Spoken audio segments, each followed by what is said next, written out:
Hello and welcome to our fourth session of the Pallium Canada Journal Watch series. It's hard to believe that we're already at the fourth session. We started this a few months ago, and I think it's being received very well. The numbers of people joining us are increasing, and we're also seeing a lot of downloads of the webinar sessions as well as the accompanying podcasts through the website, and interestingly, from across the country. The Palliative Care Journal Watch is a regular series of webinars and podcasts that help you keep up to date with the latest peer-reviewed palliative care literature. This program is led by faculty of the divisions of palliative care at McMaster University and at Queen's University in Canada.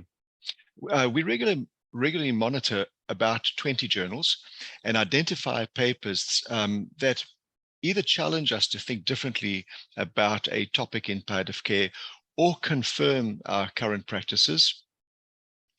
The lists of potential papers are then submitted by the team of faculty, and the editorial team then selects by consensus 4 to 5 papers that we then share in the webinar. The webinars, as I said earlier, are then transformed into podcasts, and please do visit our Pallium Echo website for links to Journal Club and the podcasts as well. In each session, we also provide honorable mentions. These are papers that we think are very interesting, have potential of changing what we do, or as we said earlier, confirming what we do, but unfortunately, we don't have enough time in each session to cover all the papers. So please do look at those lists of honorable mentions on the website after the session.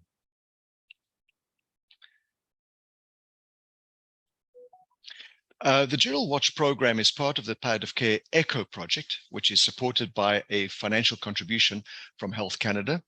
The Pallium ECHO project aims to cultivate communities of practice to advance palliative care in different settings and areas, and to support continuous professional development amongst healthcare providers across Canada. And clearly we're seeing people from other countries as well joining us, and you're all very welcome. We invite you to visit our website. That's the ECHO website at www.echopalliative.com, where you can learn more about the ECHO project and its sub-projects, and also see a list of upcoming ECHO sessions that you're very welcome to join. In today's Journal Watch session, we'll highlight and discuss our top 4 article selections and provide a list of honorable mentions, as we said. This session is being recorded and will be emailed to all registrants within the next week. And a recording of each webinar and the accompanying slides and links to the articles covered will also be made available on our website, and you can see the link on the slide. If you simply Google or search echopalliative.com and then enter Palliative Care Journal Watch, you'll come to the website. As mentioned earlier, you can also listen to our sessions through the Palliative Care Journal Watch podcast. And we really encourage you to invite colleagues to sign on to the webinars and or download the webinar sessions or the Pallium Journal Watch podcasts. This is a 1 credit per hour group learning program that has been certified by the College of Family Physicians of Canada for up to 8 Main Pro Plus or Main Pro credits, with a 1 hour session is worth 1 Main Pro credit. Who are we? Your 2 co-hosts are myself and Dr. Leonie Herx. I'm Professor and Director of Division of Palliative Care in the Department of Family Medicine at McMaster University in Hamilton, Canada, and also Scientific Officer and Co-founder of Pallium Canada. And I'll let my colleague Leonie introduce herself. Hi, everyone. Leonie Herx. I'm the Division Chair and Associate Professor of Palliative Medicine at Queen's University in Kingston. Thank you. And Leonie, do you want to introduce Anna, one of your colleagues at Queen's University? Yes, so we're thrilled to have Dr. Anna Work join us today. And she's assistant professor in our division of palliative medicine at Queen's and has a special interest in palliative care for underserved populations. Thank you. Good. Next, please. In terms of disclosures, just to remind you, Palliative Canada is a not-for-profit organization.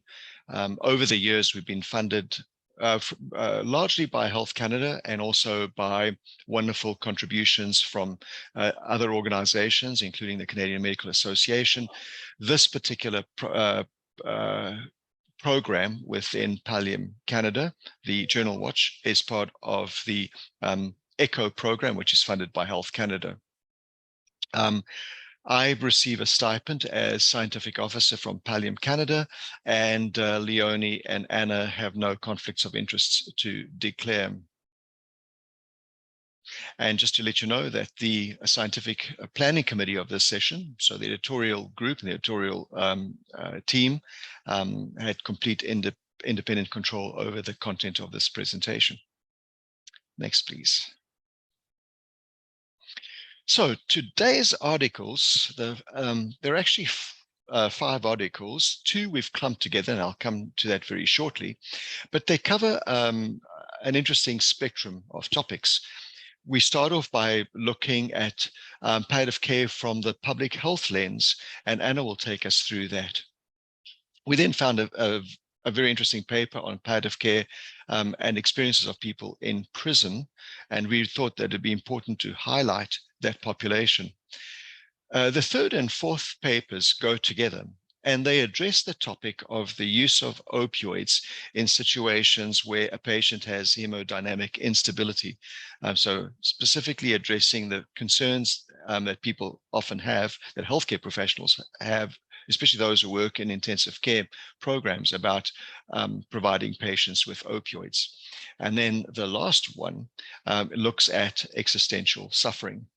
So at this point, I'll hand over to Anna for the first paper. Great, thank you, Jose, and to Leonie, and it's a pleasure to be with everyone today. So the first article that I was asked to present is entitled Public Health Palliative Care, Reframing Death, Dying, Loss, and Caregiving. And this was written by Dr. Abel and Professor Kelleher. It was published in Palliative Medicine in May 2022. And to start off with a bit of the background, we all know that the basis of palliative care practice has been to relieve health-related suffering of a terminal disease as defined by the World Health Organization. And this definition has limitations, which has led to gaps in the theory, practice, research, and education of palliative care. In order to address these gaps, a more inclusive population-based approach that the authors recommend considering is public health palliative care. So this is an editorial written by invited leaders with expertise in the area of public health palliative care. So I'll present some of the key messages of the article, and that will help lead us into discussion afterwards. So first, the practice of public health palliative care recognizes that death, dying, loss, and caregiving is mainly a contextual or social experience that affects all of us. And the relationships we have with people and places and social ecology have significant impacts on health and well-being. And it's this social context of dying that provides the basis for public health palliative care. It's not just a focus on the clinical aspects of managing symptoms, which is important, but includes the networks, relationships that surround the person who is in front of us. So they have this nice summary of how a public health approach to palliative care balances several issues, and this includes the balance of illness and disease with health and well-being, professional help with self-help by families and communities, harm reduction with concerns for prevention, and not only the physical and psychological problems, but also a balance with the social determinants for those problems. So why is this article important? It shows us that public health practices can help achieve a vision of care for a whole population, and highlights the need to understand and act with and alongside communities and partners to address palliative care's vision of whole person care and quality and continuity of care at the end of life. So this would include neighborhoods, workplaces, schools, places of worship. And clinical aspects of palliative care must include public health concerns to expand the focus of palliative care. Otherwise, we will continue with what they refer to as late care and crisis management, which is, I guess, more reactive than it would be proactive. Access to palliative care requires a greater commitment to looking at the social determinants of health. And this is especially important as they mention that challenges of accessing palliative care by cultural minority groups in low resource countries and by populations that are underserved and socially marginalized are of big concern. An expansion of existing practice models must include the networks of care that surround people with serious illness.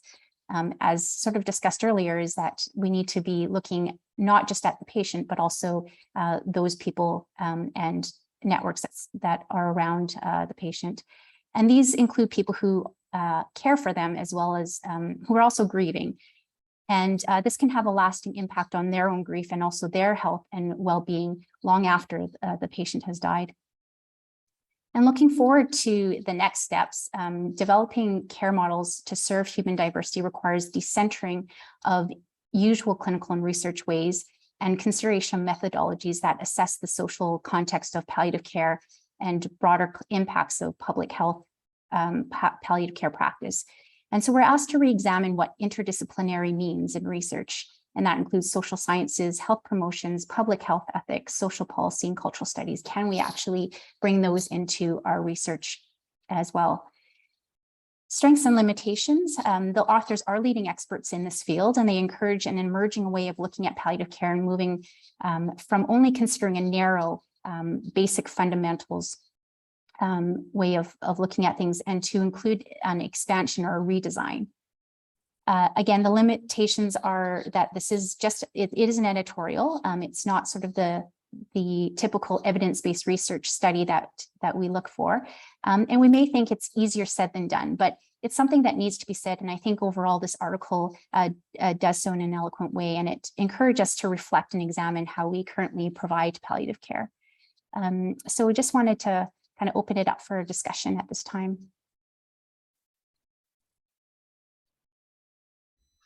Thank you, Anna. And please do feel free to submit any questions or comments into our Q&A or chat box area. Anna, while we're waiting for some, I was going to maybe throw this out to the group.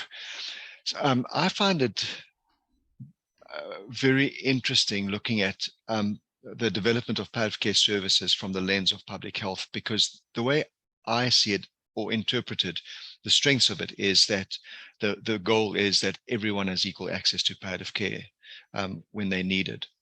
And in reading the literature around a public health lens, for me, one of the things that really jumps out, and I'm wondering whether this jumps out to you and to Leonie as well, is if we may use the word of democratization of palliative care, where it really strengthens the palliative care approach done by all healthcare professionals, anyone else caring for patients with progressive illnesses across all settings of care, specialty areas, the non-cancer populations, the cancer populations, supported by specialist palliative care teams, and in some cases, specialist palliative care teams taking over the care, but not as often as I think sometimes we see in some groups. So for me, it's that model of primary and specialist palliative care and the whole community all working together.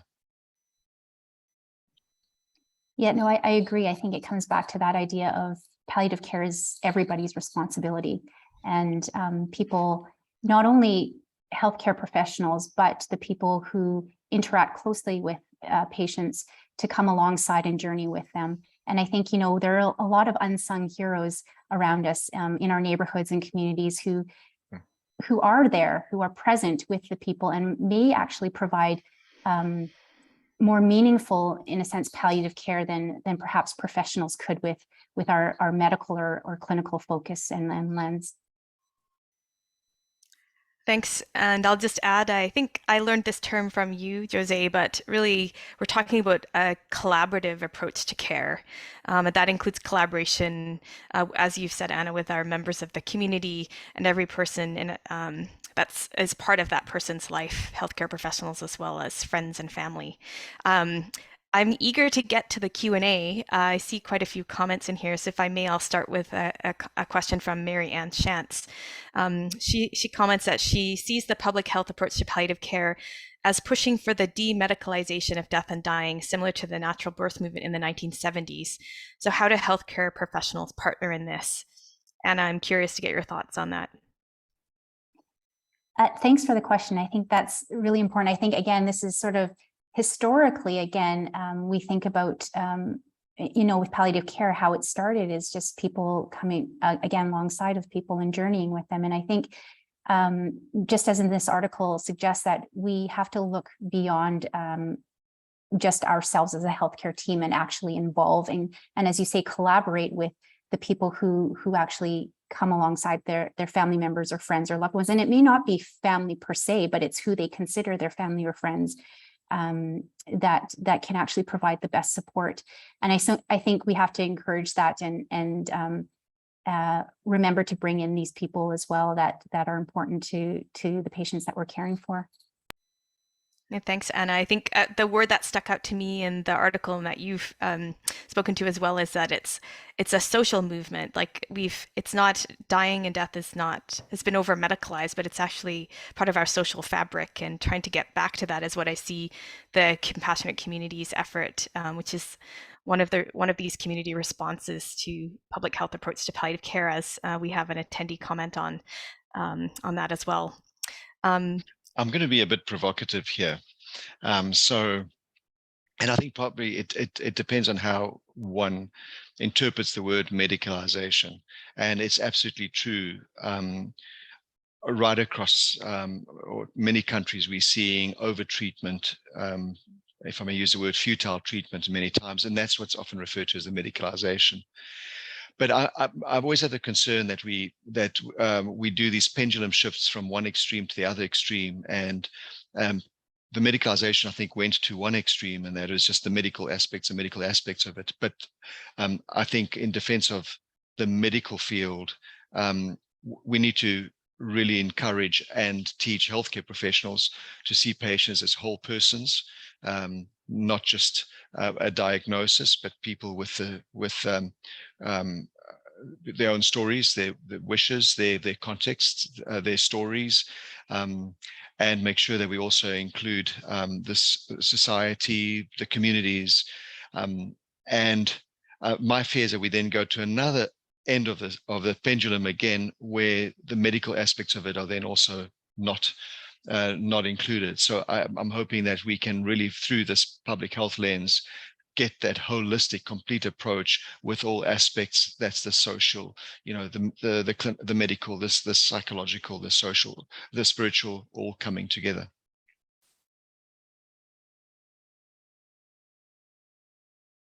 Sorry, you want to say something, Leonie? No, just that I agree with you, and I think the social word just struck me because just to make sure that we're focusing on that community piece that also includes the medical piece. So, yeah, and as someone put in the chat box, certainly evokes the whole Compassionate Communities program, which is very much part of the public health approach, and the importance of compassionate communities alongside the clinical care that patients receive. And then just want to highlight what our colleague Chris Klinger put in there, just reminded us that just last week, the 7th Public Health Palliative Care International Conference was held in Bruges in Belgium, and I'm sure it's going to go from strength to strength. So people who are interested in this area, in this field, keep an eye open for the next Public Health Palliative Care International Conference. Anna, I think it's over to you again. Great, thanks. So that's a good segue into the next article, which is Palliative Care Needs and Experiences of People in Prison, a Systematic Review and Metasynthesis. And this was done by Schaefer and colleagues and published in Palliative Medicine in March 2022. And I just wanted to give a bit of a background. We know that the global prison population is growing and aging and are generally in poorer health than people in the community. And there's this increasing need for palliative care and end-of-life care for people in prison with advanced life-limiting illnesses as well. and that this provision of palliative care in prison is very variable, particularly in different countries, but even within those countries, they have different models of care. So the objectives for this study was to identify perceptions of palliative care provision and dying in custody by people in prison. And then the second objective was to identify perceived barriers and facilitators of person-centered palliative provision in prison. And it was designed to address three research questions. Number one was, how do people in prison feel about the prospect of dying in prison? What are the experience of palliative care provision in custody for people in prison? And what do people in prison perceive are the barriers and enablers of palliative care in prison from their experiences? In terms of the methods, this was a systematic review and a meta-synthesis, which is designed to be interpretive and allows for development of new meaning and concepts from primary data. The search was done in June of 2021. Keywords and mesh headings included palliative care, end-of-life care, death, and prison. And the articles were from high-income countries with qualitative data exploring perceptions of people in prison of palliative care in custody, and they were published in English.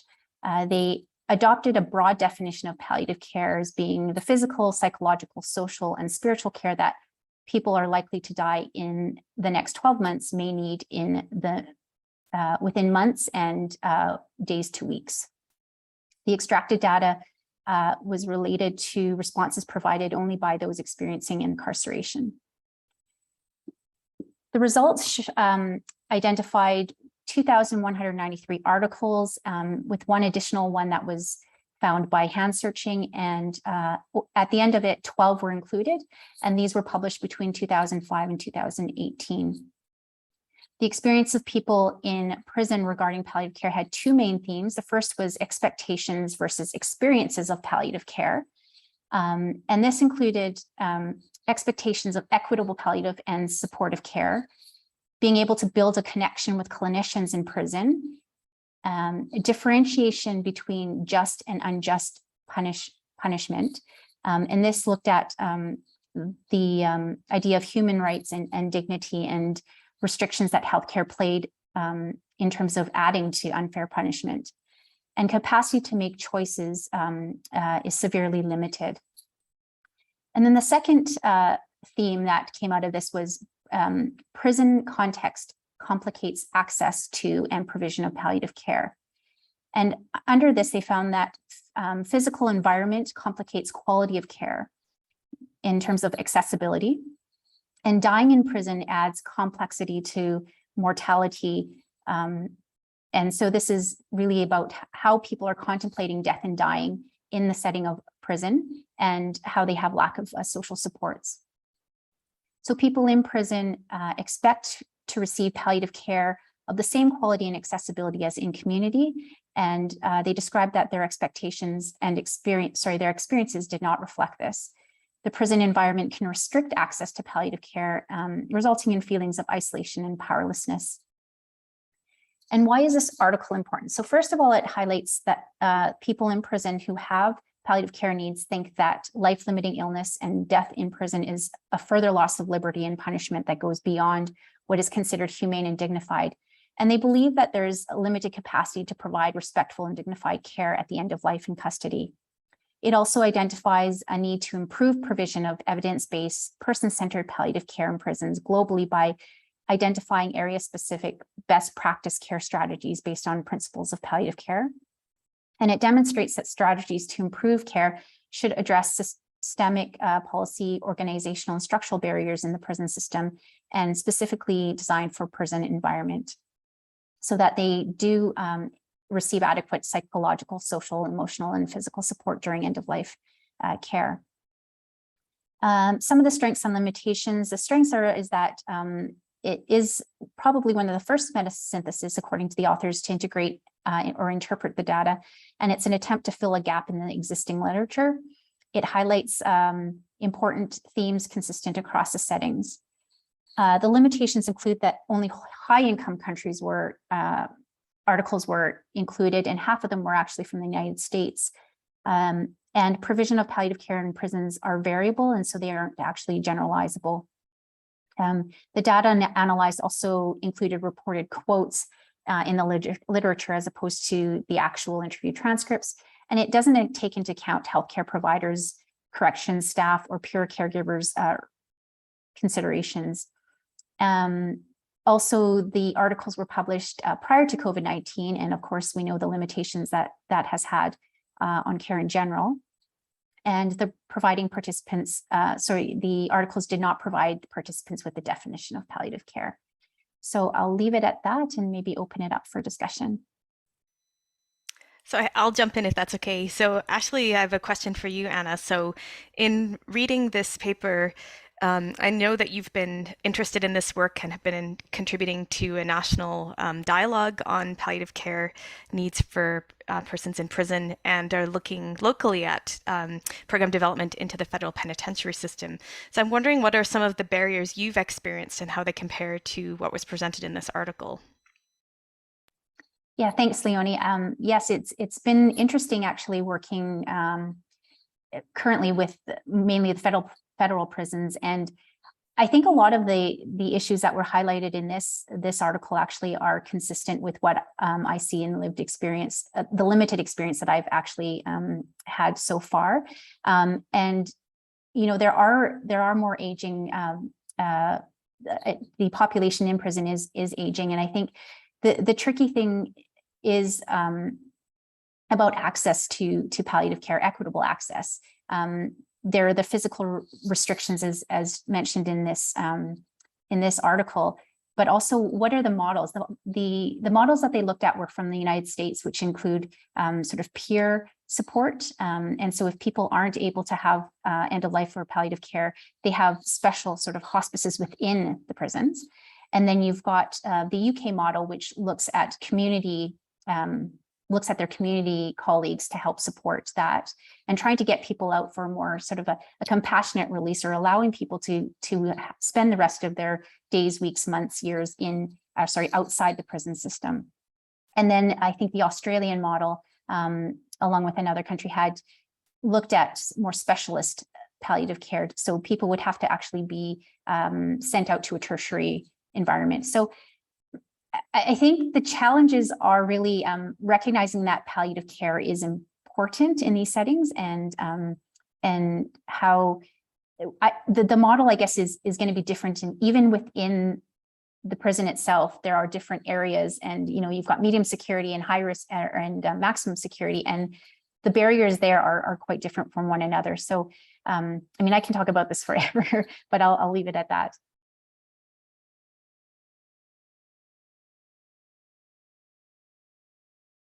I noticed a comment in the Q&A box from one of our attendees that says, it's additionally challenging when incarcerated individuals are rarely treated as individuals or as whole persons to begin with. Palliative care seems to be a direct contrast to the existing state. Any thoughts on that?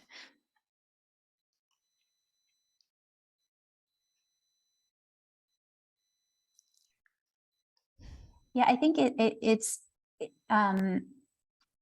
interesting, because I mean, we have a lot of federal prisons in this area, and yet it's unspoken of. I think it's interesting that it doesn't come up as often as I think it maybe should.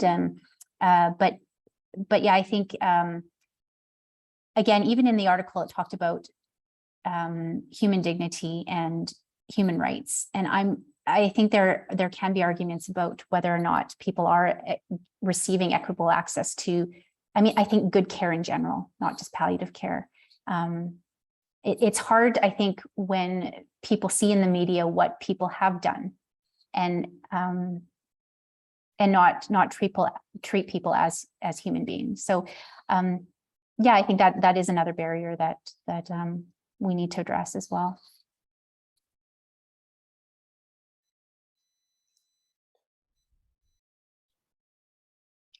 Excellent. Thanks very much. The paper that I identified and will be sharing with you was a paper published by two colleagues working in the Division of Palliative Medicine in the Mayo Clinic in Phoenix, Arizona, Fukui and Woodingham. I found this a fascinating case report. And basically, the authors start off with a background that says that a common clinical concern is that opioids may cause or worsen hypotension. And this is hypothesized to be on the basis of histamine release that then causes vasodilatation and then the drop in blood pressure.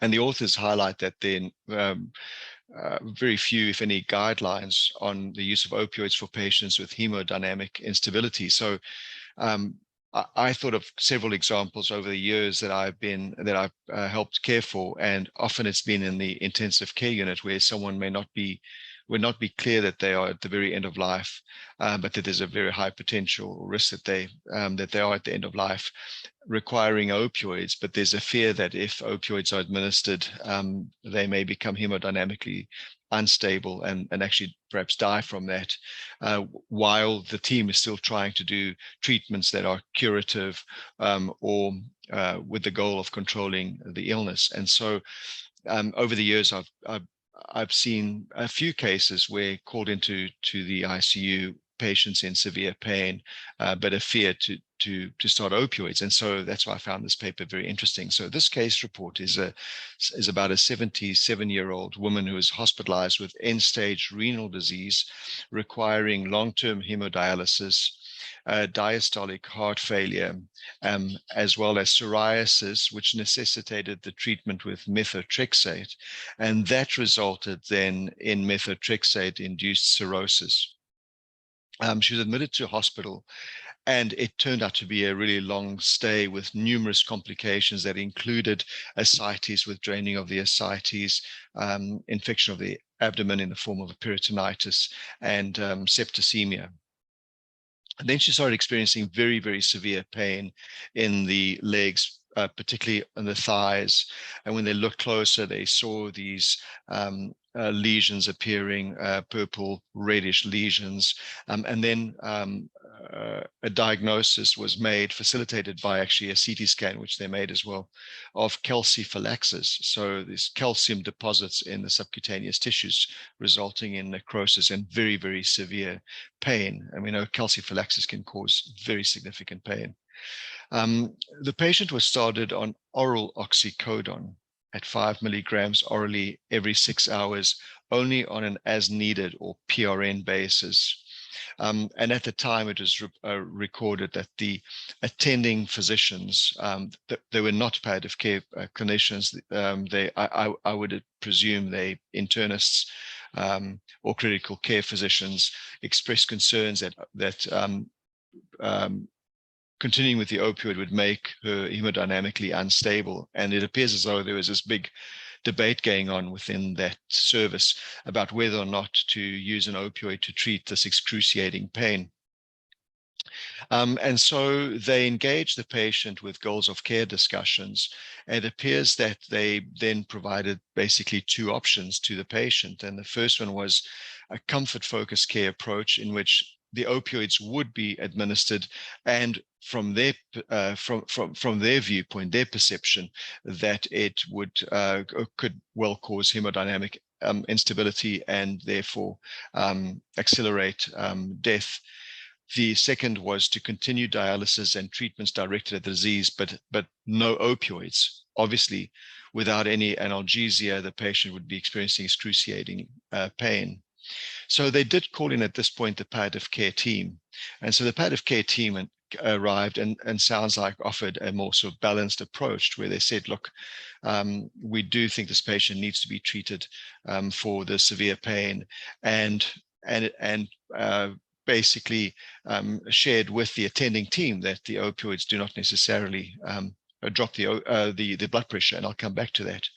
So they suggested actually a change to hydromorphone at a dose of 0.4 milligrams intravenously, again on an as-needed basis, a PRN basis. That was started and then titrated over the following 4 weeks to reach a dose of hydromorphone 1 milligram intravenously every 4 hours, almost. Next. And so what happened during those 4 weeks was the patient continued to have hemodynamic instability with systolic blood pressures ranging from the lowest of 50 to the highest of 170. So you can see these large fluctuations. And they reported in the paper that although episodes of hypertension did not appear to be temporarily associated with the hydromorphine administration, the staff continued very nervous and worried about giving the opioid. And then during what became her final hemodialysis session, she had a transient decrease in blood pressure to a systolic blood pressure of 42, screaming out in pain, and then became unresponsive. Hemodialysis was then discontinued. Focus of care was changed to comfort only, and the opioid administration was then continued and liberalized, as they described in the paper, and the patient died peacefully. So clearly died from the advanced kidney disease and the other comorbidities. In the author's discussion section, they quote several small studies that show contradictory results whether or not histamine is released as a result of opioid administration, and also the effects on blood pressure. And I'd encourage you to read the paper because it's really a nice summary of these different small studies. They do quote one large retrospective study, a Canadian study actually, looking at patients undergoing transport, so being transported, that they refer to as critical care transport. So I presume it's patients who are obviously very unstable and being moved to critical care units or hospitals. And they describe, so it's a retrospective study looking at the records, and they found hypotension in 1.9% of patients on fentanyl, so very, very small number, and in 2.3% of patients on morphine. Again, very, very small numbers. But interestingly, they highlight this, that hypertension appear to be mainly unrelated to medication administration and more related to the disease or pathology that was causing the patient to be very sick. So not appeared to be related to the opioid. The authors describe and quote, the available limited literature may support a dose-dependent association between IV morphine and histamine release and consequent hypotension. However, the incidence of hypertension from morphine is low and the effect appears to be transient. Next. Thank you. So the authors raise, it's supposed to be several questions, not severe questions. I guess they are severe, but there's several questions. The one is, what would be the effect of other opioids such as hydromorphone with respect to histamine release and if impact on blood pressure? The effect of oral versus parenteral opioids, are there different effects? And then patient factors such as pharmacogenetic variability. And they highlight that these are areas that need to be studied further looking forward. They do conclude that there's little evidence that quantifies this effect, namely hypertension, and strategies to minimize risk are lacking. And then they conclude finally that when hypertension is observed in a patient receiving opioids, providers must seek to identify other causes of hypertension rather than assuming that the hypertension is caused by opioids. Now, in response to this paper, next please, one of our colleagues out in Vancouver, Pippa Hawley, published a very interesting response to the paper by Fukui and colleague. And what Pippa highlighted was that a major learning point had been missed. She highlighted that hemodialysis removes hydromorphone, and we also know that hemodialysis removes morphine as well. So it removes hydromorphone and the metabolites from the blood. Therefore, when this patient was receiving the hemodialysis, the analgesic, the opioids, was being removed from the blood, and hence she argues a possible cause for the severe pain exacerbation, and highlights that this pain episodes could have been preventable by providing hydromorphone PRNs during or after hemodialysis. Pippa Hawley argues that a switch to methadone could have been considered because methadone is not removed with hemodialysis and may cause less histamine release. And then she also highlights that in this particular situation, there wouldn't really be a concern about liver clearance. The patient did have cirrhosis, but Pippa Hawley highlights that you really need to have very, very severe liver disease in order for it to affect the metabolism of the methadone. Next, please. So why are these articles important? I think they highlight an important clinical issue that arises for both attending teams and palliative care teams in patients, such as the one described in this case study. I like both papers because they present useful discussions about the use of opioids in these situations. I did find it interesting that neither paper looked at what if, and especially the paper by Pippa Hawley, what if a patient cannot swallow and has been switched over to methadone, because in Canada, at least, we don't have parenteral formulations available. Other countries do. We don't have in Canada. Another warning or caveat that I would add is that there's a small proportion of methadone that is actually eliminated unchanged via the kidneys. And you see varying percentages in the literature, anything from 10 to 20% is unchanged by the kidneys. So although methadone is often suggested as a good opioid in the context of kidney failure, I still think that there perhaps should be a slight dose adjustment, a slight dose reduction to take into account that renal clearance. And then also neither paper looked at fentanyl, because fentanyl is also not removed by hemodialysis. So we'll open for any questions or comments. I'll just jump in while we wait for some questions to come from our participants. I certainly have seen a hesitancy in colleagues that we are providing a consultative service for patients that have soft, moderate low blood pressure. And if we've provided recommendations to use opioids, they haven't followed through on our recommendations because of the concern of hypotension. So it would be good to clarify with our colleagues and think about what's the best approach in terms of education to help them understand that it's not a clear cause or clearly contraindicated in the setting of hypotension. Do you have any thoughts on that, Anna or Jose? Yeah, I totally agree with you, Leonie. I remember I was about 2 or 3 years into my palliative care practice and was asked to see a patient, a young lady in her early 30s with 2 young children, who had just been recently diagnosed with metastatic cancer, had then, and before the treatments could really be started to try and control the disease, had developed septicemia and ended up in the intensive care unit with septicemia. And so they were obviously trying to resuscitate her. The original reason why she had gone into the emergency room was because of excruciating pain caused by the cancer. And I vividly remember this young lady in the ICU screaming out in pain, and they asked us to come and see her, but were asking us not to start opioids. And so we were in this dilemma, like, what do you do? And we were finally able to convince them to start opioids, small doses and slowly to find the balance. But it is a real clinical challenge.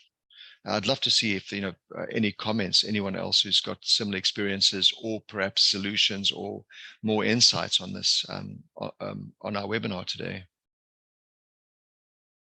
Leonie, sorry, Anna.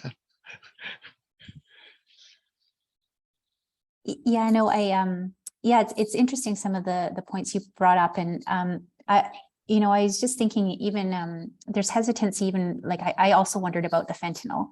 And I think there's some hesitancy too in using fentanyl, given the context socially, but also, there some places and some that there is difficulty accessing sort of continuous infusion of fentanyl, and hesitancy from healthcare providers using it in certain jurisdictions as well.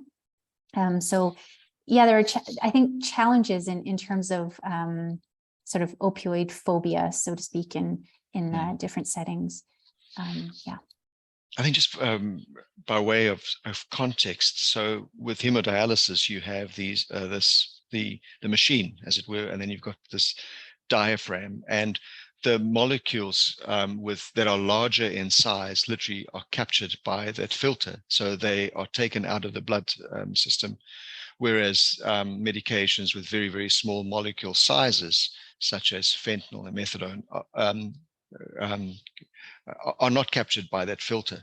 And so I think it's important to know that with hemodialysis, the opioids that are not cleared out, that are not removed by hemodialysis are, or we believe so far, are fentanyl, buprenorphine, and methadone. Whereas hydromorphone and morphine, my understanding being larger molecules, are cleared and are cleared from the system. So therefore, you're removing the pain medications from the blood. Oxycodone seems to be partially removed. Thanks, Jose. We'll have to move on to our last article. So I get to present this very interesting article by Louise Bolton and colleagues who are from the University of Sheffield in the UK, and it was published in Palliative Medicine in April 2022. So I think we all know that COPD is a leading cause of death worldwide. But that in general, policies and approaches to palliative care in COPD have tended to focus on management of physical symptoms such as dyspnea. But we also know that COPD can really have a disruption on a person's way they're living their life, their existential situation, and can lead to existential suffering. But to date, there's been no published comprehensive synthesis of existing research that looks at existential suffering for this specific population. So the objectives for the study were, of course, to address this gap and provide a comprehensive synthesis of the existing evidence of existential suffering and look at themes of that type of suffering that arose in patients with advanced COPD. So the methodology involved using a published methodology for an integrated review, which allows for the merging of findings from different data types on a particular topic. So that allows you to pull together qualitative and quantitative studies as well as systematic reviews. And it's an interpretive approach that allows for the development of an understanding of different themes. So in this case, the phenomenon of existential suffering in the daily lives of those living with COPD. They reported their review findings using the preferred reporting items for systematic reviews and meta-analysis, the PRISMA guidelines. And their inclusion criteria was studies that were published in English for adults that were 18 and older, and that specifically focused on the exploration of existential suffering when living with advanced COPD. They did exclude studies that focused on spirituality, religion, anxiety, and depression, where the outcome measures were not related to specific components of existential suffering. And they used a definition of existential suffering that was related to the absence of life meaning, purpose, hope, and social connectedness, posing a threat to one's personal identity. They searched 9 electronic databases and used a comprehensive list of predefined search terms for COPD and existential suffering, which they provide document details of in Table 2 in the paper. And they did the searches between March 2019 through to January 2021, and 35 papers met the inclusion criteria and were included in the review. In those 35 papers, there were 1,453 participants that were included, and of those, just over 1,000 had either severe or very severe COPD.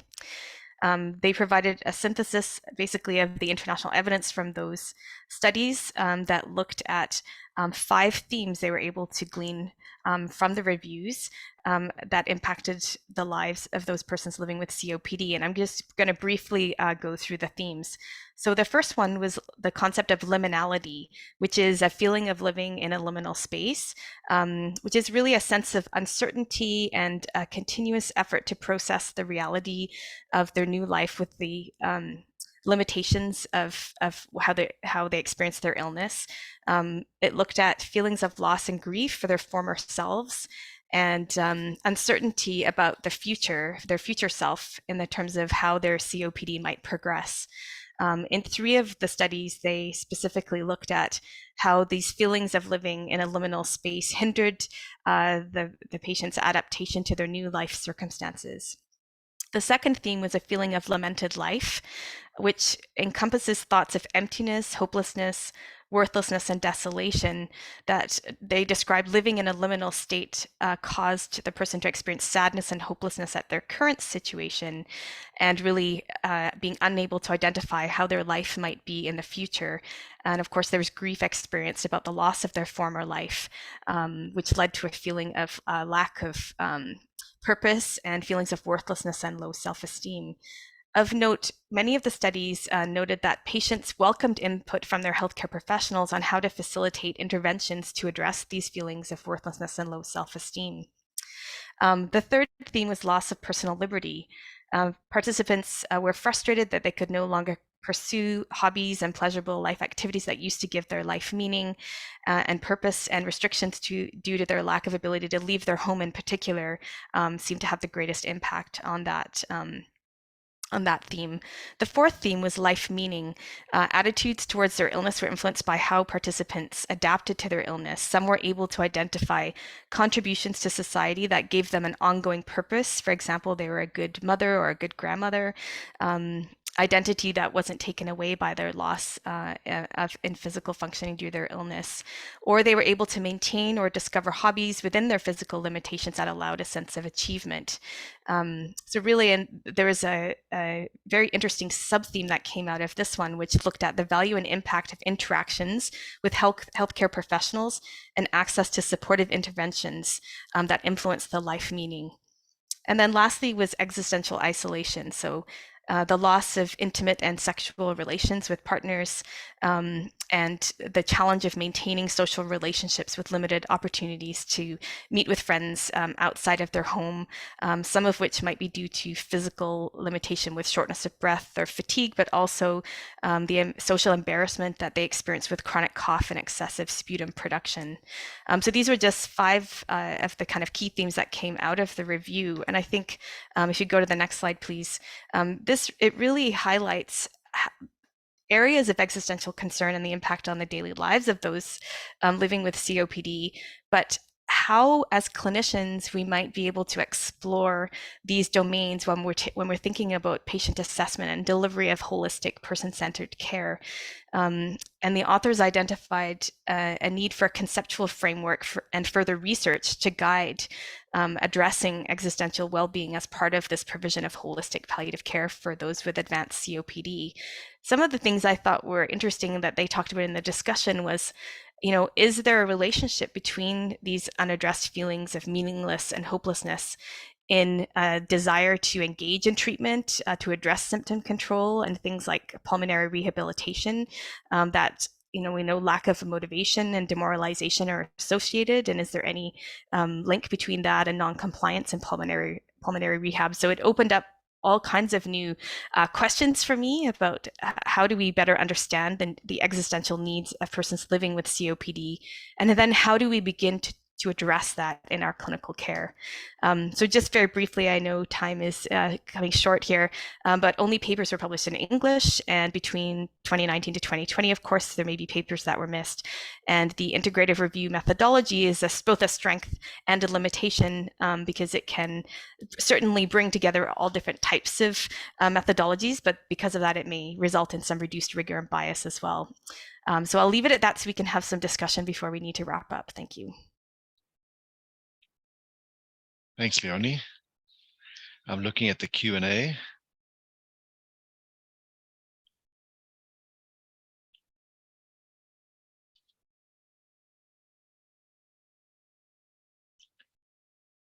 I thought it was a fantastic paper, really looking at 2 areas, right? One is the palliative care for patients with lung diseases, so non-cancer patients with lung diseases, and also highlights the whole topic of existential distress and suffering, spiritual care, which we often, going back to how we started in the discussion today, right, that is often neglected.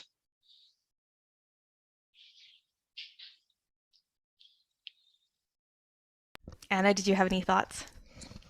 Yeah, I was struck when I read this article of how deeply impacted in terms of in terms of the existential distress that people with COPD experience. And I think sometimes, well, first of all, we don't see as many people with COPD comparatively with other patients with other disease and illnesses. But I think we hone in on, are you short of breath? And a lot of them, have coped so well that, they, with whatever mechanisms they have, pursed lip breathing or whatever, to try to accommodate. And we say that dyspnea is a subjective feeling, and a lot of them will say, no, I'm not short of breath. But we kind of, I don't know, for me anyway, I kind of forget about the fact that there are other symptoms and other issues that they may be experiencing. And to actually read about that in the article is made me stop to think, what, I think I need to do more exploration of what these people are feeling.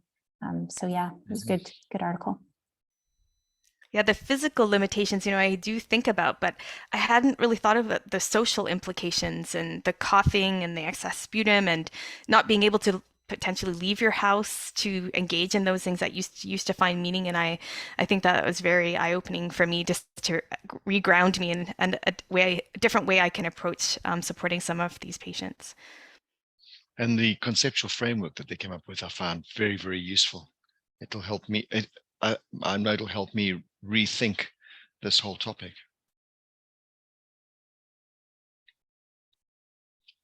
Good. I see we're almost at the top of the hour. I don't see any questions or comments. So perhaps let's go now, before we sign off from this session, to the honorable mentions.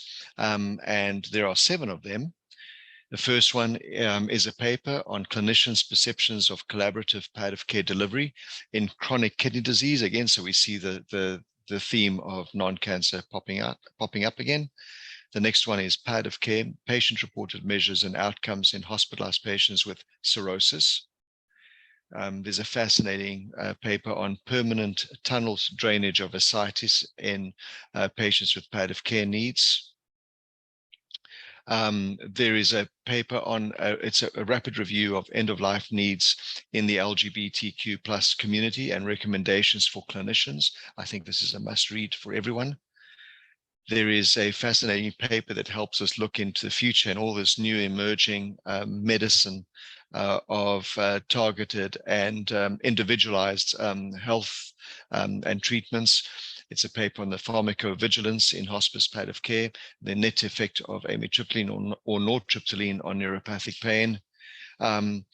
An excellent paper entitled Palliative Chemotherapy for Breast Cancer, a population-based cohort study of emergency hospital admissions and place of death. And then the final honorable mention is acceptability of voicing values and advanced care planning intervention in persons living with mild dementia using video conferencing technology. So we'd encourage you to go to our website at Echo Palliative, so echopalliative.com, the Palliative Care Journal Watch section, and you can download those honorable mentions. Please do fill out our feedback survey. That feedback is very important for us to keep fine-tuning the series. We're hoping that sometime in the future they may become monthly. We're heading in that direction. There's so much to be reviewed, and so if we can do it more often, we'll be able to review and share with you more papers. A link will be coming up in your browser after this webinar ends for the survey, so please do give us some feedback.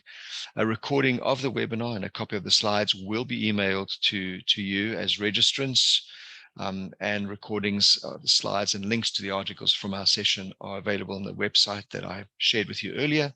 And to listen to the session and previous sessions, check out the Palliative Care Journal Watch podcast. And we hope to see you at the next session, which will be October the 17th of next month, actually. Next. I'd like to take this opportunity to thank our whole team of monitorers who are monitoring the journals from McMaster and from Queen's, and a very special thank you to the Pallium support team, Holly Finn, Diane Evans, Aliyah Mamdeen, James O'Hearn, and Williams. Thank you so much for supporting the podcast, and we hope to see you at the next session.